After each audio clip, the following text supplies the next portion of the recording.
আগের ভিডিওতে আমরা জেনেছি ক্রোয়েশিয়া কেমন দেশ এবং বাংলাদেশ থেকে সরাসরি ভিএফএস এর মাধ্যমে কিভাবে ভিসা প্রসেসিং করতে পারবেন। আজকের ভিডিওতে আমরা জানব ক্রোয়েশিয়াতে কি কি ধরনের কাজের সুযোগ রয়েছে। ক্রোয়েশিয়ার একটি স্বনামধন্য কোম্পানিতে green house helper, mechanical helper, construction helper, painter, welder হিসেবে প্রচুর কর্মী নিচ্ছে। কোম্পানির কাজের বেতন 650 থেকে 1500 ইউরো, যা বাংলা টাকায় 82,000 থেকে 1,90,000 টাকা পর্যন্ত দক্ষতার উপর নির্ভর করে প্রতি মাসে হতে পারে। থাকার জায়গা কোম্পানি বিনামূল্যে করে দিচ্ছে এবং খাওয়ার খরচ আপনাকে বহন করতে হবে। দৈনিক 8 থেকে 10 ঘন্টা কাজের সময় সপ্তাহে 5 দিন অথবা 6 দিন কাজ করতে হবে।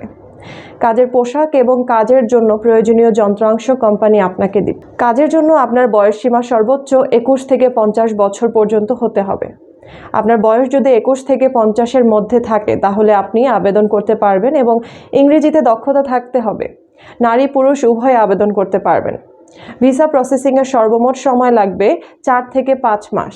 এই সম্পর্কে আরও বিস্তারিত জানতে আমাদের স্ক্রিনে দেওয়া নাম্বারে সকাল 10টা থেকে 5টার মধ্যে ফোন করুন এবং আমাদের চ্যানেলটি সাবস্ক্রাইব করে আমাদের সাথেই থাকুন। ধন্যবাদ।